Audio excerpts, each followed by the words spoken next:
thunderstorm warning for southeastern Rutherford County in western North Carolina, eastern Polk County in western North Carolina, southwestern Cleveland County in the Piedmont of North Carolina, northeastern Spartanburg County in upstate South Carolina, northwestern Cherokee County in upstate South Carolina, until 7 p.m. Eastern Daylight Time.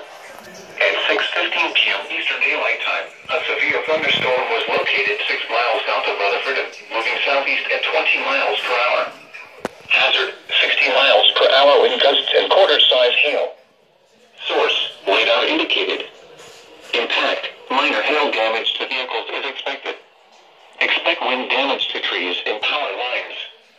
Locations impacted include Mayo, Chesney, Cowpens National Battlefield, Cliffside, Mill Spring, Henrietta, Harris, Green Creek, Fingerville, and Caroline. A few trees and power lines will be blown down in the warned area. Hail can cause major property damage, especially to vehicles. Seek shelter inside an interior room.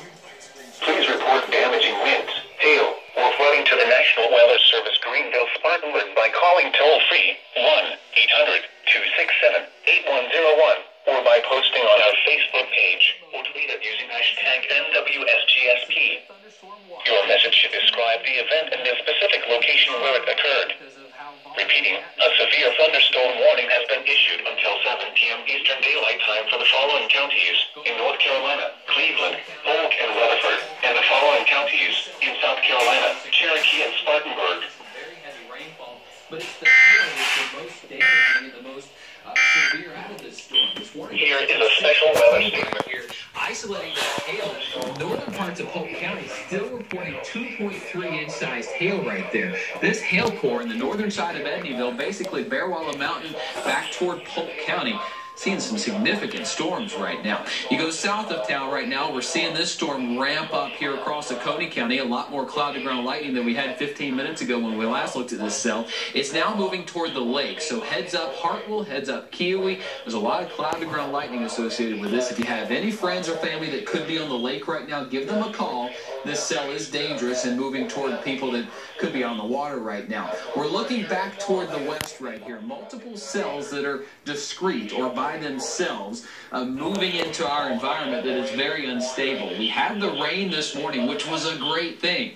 It delayed the storm activity until later tonight. Had this arrived in the PQ of the day, 2, 3, 4 o'clock, it would have been a lot more severe than they are right now, but our atmosphere is still very unstable. We're going to have to watch this activity toward Tennessee because it has had a history of producing damaging winds and hail. In fact, 151 reports of severe weather. All thanks to this low pressure system that's spinning around up here toward the Midwest. Typically, these systems move from west to the east, and when they do, they produce severe weather. Now, this severe weather season on the Canadian border, our severe weather season is March and April.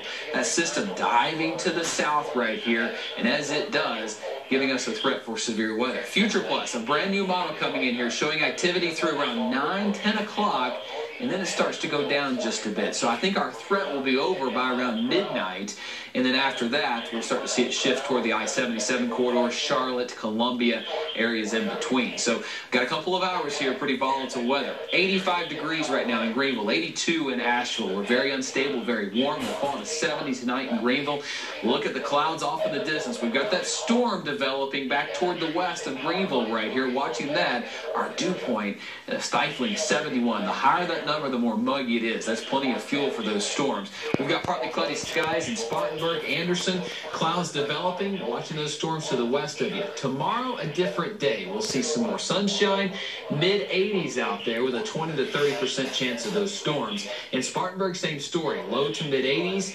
Clouds, yes. Rain, 40% chance throughout the day tomorrow. Same story in Anderson. We'll see temperatures starting off warm and muggy, warming up to the mid-80s late in the day. And for the mountains, a slightly better chance for storms. You'll reach the upper 70s to around 80. You'll see a pretty good shot at some rain and thunderstorms by the afternoon hours. You'll top that at 79 in Asheville, 86 in Greenville. Future radar and cloud shows that low slowly moves our way.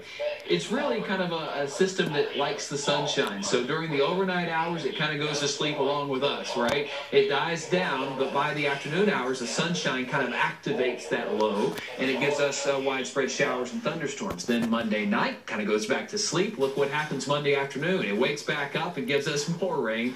We'll see on again, off again rain, but really our severe threat's only tonight. Throughout the rest of the week. And by the way, that rain and clouds will keep temperatures cooler than average. 4-day looks like this. A 40% chance of storms and rain tomorrow. A little bit of sunshine there, but then more rain than sun. Monday, Tuesday, Wednesday, on into Thursday. Highs because of that rain in the mid-80s. Chris, thank